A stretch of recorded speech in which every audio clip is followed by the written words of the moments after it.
Məni attın, atıb getdin əzizim. Mən bu axşam unudulmuş bir kəsəm. Dost itirmək hər ağrıdan ağırdı.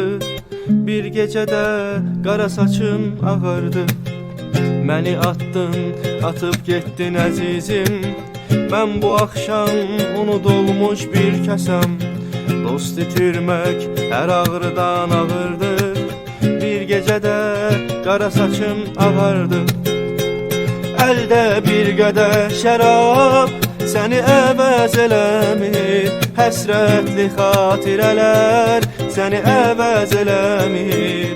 Şəkillərdən baxışın səni əvəz eləmir. Yastığımda göz yaşım səni əvəz eləmir. Əldə bir qədər şərab səni əvəz eləmir. Həsrətli xatirələr səni əvəz eləmir. Şəkillərdən baxışım səni əvəz eləmir. Yastığımda göz yaşım səni əvəz eləmir. İlk bahardı, sonbahardı unuttum.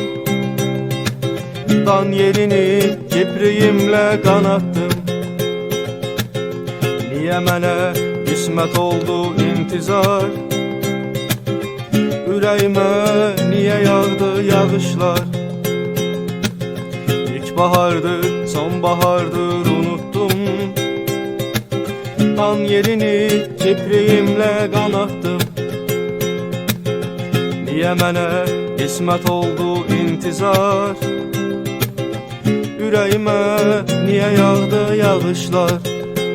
Əldə bir qədər şərab səni əvəz eləmir. Həsrətli xatirələr səni əvəz eləmir. Şəkillərdən baxışın səni əvəz eləmir. Yastığımda göz yaşım səni əvəz eləmir. Əldə bir qədər şərab səni əvəz eləmir. Həsrətli xatirələr səni əvəz eləmir. Şəkillərdən baxışın səni əvəz eləmir. Yastığımda göz yaşım səni əvəz eləmir. Əldə bir qədər şərab səni əvəz eləmir. Həsrətli xatirələr səni əvəz eləmir. Şəkillərdən baxışın səni əvəz eləmir. Yastığımda göz yaşım səni əvəz eləmir. Əldə bir qədər şərab